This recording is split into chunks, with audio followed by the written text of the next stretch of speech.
What is going on, guys? In today's video I will show you the top 3 new most broken builds in part of Exile's 2 new update, The Dawn of the Hunt. So in this guide I will give you a quick overview of each setup. Then I will explain what skill gems and upgrades should you focus on. Then as well we'll see what is the best gear and how to get it. And then finally we will go over the passive skill tree, stats, your skill rotations, and even what charm should you use, so we would be able to get the highest damage possible and much more.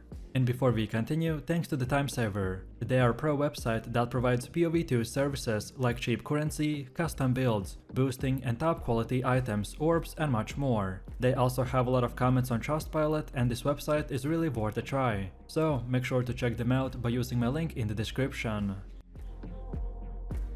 This setup is a fresh and powerful combination of the new Huntress Ascendancy and the Bleed Spear skills. This will revolve around fast-paced, agile combat with a focus on applying and stacking powerful bleed effects through ranged spears or the javelin attacks. You will use the spear throw or the whirling blade to apply bleeds, to then kite or reposition while the enemy takes damage over time. This playstyle will emphasize a hit-and-run tactic, exploiting movement speed, bleed stacking, and trap-style positioning for one-shotting bosses or super fast clear speed. So let me show you the build, and for the main class we are going with the Huntress and our Ascendancy is Amazon. Then for the first skill we have Rake with the Stomping Ground, Deep Cuts and Blindside. Then second we got the Disengage with the Martial Tempo, Candace and Ingenuity. Then next we got Blood Hunt with the Bloodlust, Bullseye, Heavy Swing, Heft and Close Combat. Next we have Herald of Blood with Brutality, Precision and Vitality. Then for the next one we have the Bloodhound's Mark with Overpower, Inspiration and the Concentrated Effect. Next we got Wind Dancer with the Culling Strike, Blind and Maim. Then next we got the Tame Beast with Loyalty, Minion Mastery and Muster. And finally we're using Explosive Spear with Overabundance, Expedite, Retreat and Primal Armament. Most of the setup is structured around spamming Rake to delete enemies in split seconds, so we use gems and skills that will support and increase their duration, size and damage, while the rest are powerful buffs and utility skills that usually get activated in the background. Next up we have our passive tree, and if you are interested in a full in-depth guide on how it works, then check out my beginner guide. So let's take a look at our setup, and we want to start at this attack damage node and then keep going while taking these 3. So Primal Instinct, Eagle Eye and Disorientation. Then next we keep on going until this point and then take this bottom left side. And then keep going until we get these 2, so careful aim and blur. Then next up we keep on going until this point and then take these 3, so Crimson Assault, Perfectly Balanced Knife and Versatile Arms. Then after this we go until the end and then go up top till we get this whole thing. And then when that is done, now we circle back a little and now get everything until these 2, so the Doomsayer and the Bleeding Out. And then finally from here we can pretty much go where we started from and then get all of these nodes in this top right side. And the order in which you get them doesn't really matter, so it's more of a personal preference. All of these nodes that we got are very useful, but the ones I mentioned have the top priority, as they are the most important ones to acquire early on in the game, to make our build functional, and then later on, the priority won't really matter that much. Also, as far as attributes go, you just simply want to fulfill your attribute requirements for gear and gems, and then after that spend the rest in strength. And then now let's go all the way to the middle again, and for Ascendancy build, this is what we have. So at the beginning you want to unlock the Critical Strike. This one focuses on enhancing the power and efficiency of your critical hits. You will gain significant bonuses to Critical Strike Chance and Critical Strike Multiplier, which will allow you to deal massive damage with the right setup. The node often provides an increased global Critical Strike Chance, making your hits more likely to land a critical, which is a key for scaling damage in a high-end content. Then second we want Penetrate. Whether it's elemental resistances, armor, evasion or energy shields, this gives us a massive damage boost. Penetrate is just not about damage, it's also about ensuring that your damage always lands, so this Ascendancy will thrive on debuffing, piercing and breaking defenses, which makes it ideal for dealing constant high value hits in both fast-paced clearing and long boss fights. Then next we want Predatory Instincts, which is designed to enhance agility, offensive power and damage scaling through increased critical strike chance, attack speed and evasion. You'll gain increased critical strike chance against enemies that are on low life, which makes you highly efficient at finishing off weak enemies. And on top of this, the added attack speed will boost your offensive capability, allowing you to apply damage faster and stack debuffs like bleed or poison at an accelerated pace. And finally, we are going in for the kill. When you choose this one, it will grant you a significant boost to critical strike chance and critical strike multiplier when your enemies are below a certain life threshold. This means that once you've already chipped away at your targets and they're low on health, then your attacks become much more lethal, so combining these two last notes will completely destroy any enemy that you come across. Next we have our gear. The weapon of our choice is the Swift Spear with increased physical damage, adds to physical damage, more accuracy, increased attack speed and leech damage as life. Then also we got an offhand called the Coiled Buckler with increased block chance, evasion rating, max life, lightning resistance and reduced attribute requirements. Then for helmet we have the Cowled Helm with max life, accuracy rating, strength and fire resistance. Then for chest we have the Shrouded Vest with evasion rating, max life and chaos resistance. Then for belt we have the Long Belt with max life, cold resistance and fire resistance. Then for gloves we got the Bound Braces with the add physical damage to attacks, fire, cold and lightning resistance. Then for boots we're using the Soldiering Sabatons with armor and evasion. And for bonus stats we want increased movement speed, max life, fire and cold resistance. Then for our first ring we got the Amethyst Ring with chaos resistance, adds physical damage to attacks, max mana and strength. While for the second one we have the Topaz Ring with the lightning resistance, max life, chaos and cold resistance. And then finally for amulet we have the Jade Amulet with dexterity, spirit, then even more dexterity and fire resistance. No matter which gear you choose, just at least try to get 75% resistance cap on all 4 elements. This is the best case scenario setup, which should be more for an example of what stats and prefixes to look for. And now finally, let's quickly take a look at how this build will work. So our rotation is quite simple, but you will need to get used to it. We are going to be constantly on the move, weaving through enemies with sharp, fluid motions. Every spear you will throw is not about impact, it's about the damage that follows. You don't need to stand and fight, as we can just watch them fall while we dash away. So we'll begin fights with a quick spear throw, immediately inflicting powerful bleeds that continue to drain enemies long after you've disengaged. Against tougher targets you will stack those bleeds, strafing and repositioning while they slowly tear apart. But then what about bosses? Well, they're all about timing. So keep moving, stay out of reach and just keep pressuring them as the bleed does the killing for us. Everything about this build will feed into that rhythm. Very high mobility, clean clears and a constant sense of momentum. It's not about tanking hits, it's about never being hit in the first place. So you will feel agile, tactical and lethal. And just keep spamming Rake as you see your enemies die in seconds. This setup is structured around using Contagion in combination with other chaos skills that will curse and explode enemies in very wide area. Overall, our main spammable skills have quite high mana cost to make it efficient, and that's why we are going to be using a wand like the Life Spring, which leeches percentage of max life when you cast spells. And on top of this, we can also use Asterisk Accuracy Gloves to get instant leech from our critical hits, so then this combination would completely remove the mana from equation, and give us the ability to infinitely spam chaos skills and do massive amounts of damage, without worrying about anything. The main gameplay idea behind our setup is to one-shot most enemies, and as they will die, they will continuously replenish our life and energy shield. However, for bosses, we will need to be careful, as not getting stun-locked is our main priority, and that's why we will use a specific setup, such as putting the spare in our multiple skill slot and much more. So let me show you the build, and for the main class we are going with the Witch and our ascendancy is Lich. Then for the first skill we have Contagion with Unleash and Magnified Effect. Then second we got the Withering Presence with Persistence. Then next we got Essence Drain with Pierce, Swift Affliction and Profanity. Next we have Despair with Decaying Hex and Heightened Curse. Then for the next one we have Blasphemy with the Hex Bloom, Despair and Ritualistic Curse. Then next we got the Frost Bomb with Fast Forward and Spell Cascade. And finally, we're using Shield Charge with the Martial Tempo. Most of this setup is structured around using Contagion with the Essence Drain to delete enemies in split seconds. So we use gems and skills that will support and increase their duration, size and damage, while the rest are powerful buffs and utility skills that usually get activated in the background. Next up we have our passive tree, and if you're interested in a full in-depth guide on how it works, then check out my beginner guide. So let's take a look at our setup, and we want to start at the spell and minion damage node, and then go like this while taking these three, so Open Mind, Raw Destruction and Practice Signs. Then next we keep on going to the left and get everything until the spiral into Insanity. Then from here we circle back a little and keep on going until we get Entropy, and then take right. Then when we are here we want to get all of these, so first up take the top side and then the bottom side, and then again keep on going until we get to the actual end and then take right. And when we get to here then get both of these, so dark entries and the patient barrier. And now finally from here we can go down and get this whole left side, but usually at this point you can unlock the rest of the nodes in whatever order you prefer. All of these nodes that we got are very useful, but the ones I mentioned have the top priority, as they're the most important ones to acquire early on in the game to make our build functional, and then later on the priority won't really matter that much.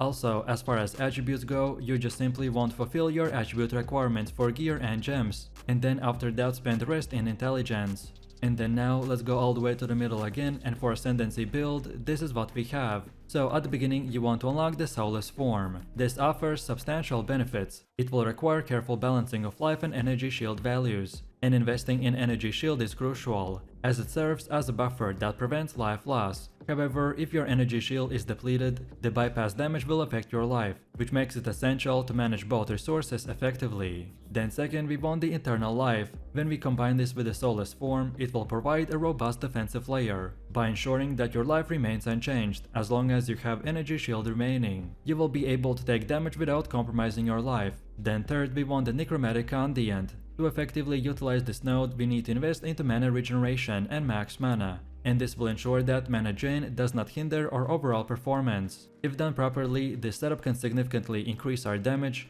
and give this one-shot AoE potential. And lastly, we got Blackened Heart. Because of our already higher maximum mana, this will not only enhance the Unholy Might buff, but also support the other lich mechanics that scale with it. By using this 4-node combo, we will do insane damage, but a significant mana drain could become an issue, and that's why you need to follow the specific gear setup. Next we have our gear. The weapon of our choice is the Lifespring Wand with the mana drain, max mana, increased cast speed, and the ability to leech percentage of max life whenever we cast a spell. You of course don't have to use this specific weapon if you can afford it, so in any case try to look for something similar. Then also we got an offhand called the Antler Focus with energy shield, reduced attribute requirements, and more levels of all spell skills. Then for helmet we have the Jungle Tiara with energy shield, max life, max energy shield, and more to fire resistance. Then for chest we have the Anchorite Garb with evasion and energy shield. Then also more spirit, max life, and cold resistance. Then for belt we have the Rawhide Belt with increased life flask recovery, max life, and fire and lightning resistance. Then for gloves we got the Torn Gloves with energy shield, max life, and chaos resistance. Then for boots we are using the Silk Slippers with energy shield, increased movement speed, max mana, max life, and lightning resistance. Then for our first ring we got the Sapphire Ring with cold resistance, max life, more to intelligence, and more to cold resistance. While for the second one we have the Ruby Ring with more to fire resistance, max mana, max life, and lightning resistance. And then finally for amulet we have the Solar Amulet with more to spirit, max life, and chaos resistance. No matter which gear you choose, just at least try to get 75% resistance cap on all 4 elements. This is the best case scenario setup, which should be more of an example of what stats and prefixes to look for. And now finally, let's quickly take a look at how this build will work. The core damage of our setup is Chaos, which we can use to deal devastation through toxic and cursed spells. You will need to focus on skills that deal Chaos damage over time, such as the Essence Chain, Contagion, and the Malice Burst. And then for defense, we will rely on Energy Shield, so you'll use Life Leech to convert Chaos damage into healing, which will allow you to stay alive during tough encounters. So, we want to start fights by casting Essence Chain that spreads Chaos damage over area, which applies a debuff that makes enemies explode on death, causing AoV damage to nearby enemies as well. We want to maximize its potential by scaling up damage and AoV efficiency. Then also we could use Malice Burst, which is a powerful burst of Chaos energy that can be used to hit multiple enemies at once, and it is perfect for clearing large groups of enemies quickly. And then finally we can finish it off with the Contagion that spreads Chaos damage over time to the enemies, and it's perfect for applying Chaos damage debuffs to the enemies before they die, which triggers cascading explosions.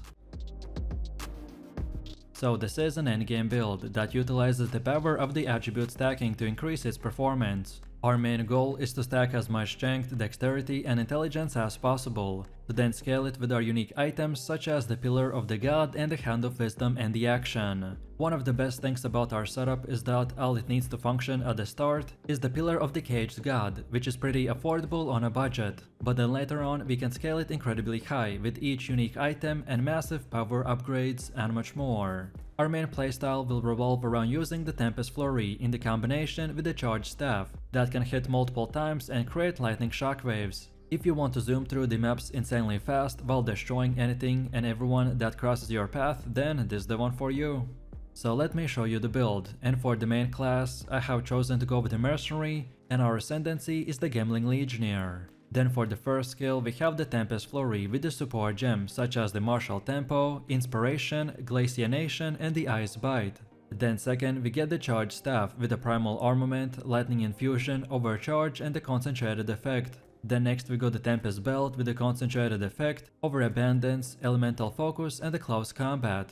Next we have the Wind Dancer with the Blind, Maim and the Pin. Next up we have the Herald of the Ice with Magnified Effect, Lightning Infusion, Primal Armament and the Elemental Focus. Next we got the Combat Frenzy with the Profusion. And finally, for the last one we are using the Glacial Cascade with no support gems. Most of the setup is structured around using the Tempest Fury and the Charge Staff to delete huge amount of enemies in seconds. So we use gems and skills that will support and increase their duration and damage, while the rest are powerful buffs and utility skills that usually get activated in the background. Also, at this point I would usually show you a leveling build, but this time our particular setup is specifically meant for only endgame, because it will only start working when we get the quarterstaff called the Pillar of the Cage God. So until that point I would recommend to use my cheap gas grenade build, which link you can find in the description and on this website. Next up we have our passive tree, and if you are interested in a full in-depth guide on how it works, then check out my beginner guide. So let's take a look at our setup, and we want to start at this armor and evasion node. Then go like this while also grabbing the battle hardened and the relentless. Then from here keep on moving while also on our way getting these two, and also the beef. Then afterwards we go like this, and then here at the end we want to go up top and get this blood magic. We want to use this specific node because scaling mana and handling mana cost is expensive, while maintaining very high tankiness, so this is a great keystone to solve any potential mana problem. Then after this, we now want to circle back and this time go to the bottom and get this brute strength. And then as you can see from here, the whole path pretty much just goes in a straight line, so just follow it while also grabbing everything that you can see right here. The only thing that you need to keep in mind is that you don't need to get these two, so the Lightning Rod and the Flash Storm, if you still haven't equipped the Hands of the Wisdom and Action. And then from here, the most important nodes and the ones we want to get is the Storm and the River, as they increase our evasion rating while also letting the freeze to build up faster for more consistent explosions with the Herald of the Ice. And on top of this, it also makes keeping up our charge staff much easier, by giving it an extra duration when consuming a single power charge, since it counts as using an extra charge. And then finally, the last most important part is the resonance, as it is one of the core nodes of our build. It will convert the frenzy charges gained from the combat frenzy into the power charges, which will allow us to cast our insane charge staff. And then now let's go all the way to the middle again, and for Ascendancy build, this is what we have. So at the beginning you want to get the adaptive capability, then second get the enhanced effectiveness. Because of how many attributes we will stack, this node will grant us a massive amount of life early on. With about 500 strength, this node will result in more than 1000 extra life. Then for the third one we want to get the integrated efficiency. And then finally for the last one we get the gem studded, which is another powerful node. If we don't get this one, then our build will run out of the effective support gems. So we want to get it to not only increase our DPS, but also to create the bigger explosions by using the Herald of the Ice. So feel free to use the exact same path as we have right here. And don't forget to check this video's description to find the link for this website. And this should make it easier for you to follow the path. Next up we have our Atlas passives. So when we start we want to first of all go to the right side and get all of these nodes, until we get this keystone called the Deadly Evolution. Then from here we want to circle back to the middle, and this time go up top, until we get to the second keystone called the Corrupted Infusion. And then from this point and onwards you can unlock the rest of the nodes in whatever order you want. But then on top of this, we have even more passives. Which order in which you unlock them doesn't really matter, so this time it's up to you. And this is how it should look like for the ritual.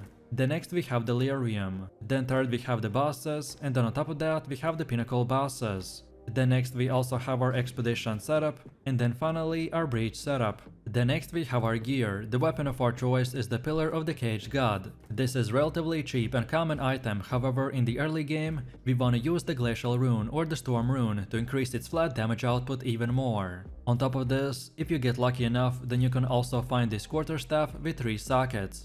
Then for the helmet we have the 3 dragons. And after you get the Hounds of the Wisdom in action, then this is the third priority that you should get, as it is mandatory to ensure that you are freezing enemies for a massive Herald of the Ice explosion. Then for the chest we have the Warrior Invictus. This is another powerful item, but this time not mandatory whatsoever, so use this one or anything similar. And for stats we wanna focus on increased evasion, more to strength, dexterity and intelligence, and more resistances like fire, cold, lightning and chaos. Then for the belt we have the double belt with increased charm charges. And for bonus stats we want max life, more to strength and chaos and fire resistance. Then for gloves we got the Hound of the Wisdom in action. This should be the second item that you prioritize after our weapon, as it is another core part of our build, and will enable us to stack our attributes and increase DPS by a massive amount. Then for the boots we're using the advanced hunting shoes with evasion and energy shield. And for more we want increased movement speed, max life, more to dexterity and fire and cold resistance. Then for first and second ring we got the same one called the prismatic ring, with more to all elemental resistances. And for more we want adds fire or cold damage to attacks, and more strength, dexterity and intelligence. And then finally for the amulet we have Ember Amulet with strength. And for more we want more to all attributes, more to strength and intelligence. No matter which gear you choose, just at least try to get 75% resistance cap on all 4 elements. This is the best setup in the endgame, and if you only can afford few things, then I would recommend to prioritize the weapon, then the gloves, and finally the headpiece. And now finally, let's quickly take a look at how this build will work. So for maps and AoV farming, we simply want to spam our Tempest Flurry while making sure to maintain the charge staff for as long as possible. However, then for single targets and boss fights, we want to start by attacking with the Tempest Flurry to generate combo stacks. So then we use our Tempest Belt and then continue attacking with the Tempest Flurry. This combo will freeze the bell and generate a power charge. So then afterwards we use our power charge by casting the charge staff. So then once the charge staff is active, we want to continue attacking the target with the Tempest Fury and replace the Tempest Bell whenever it goes down.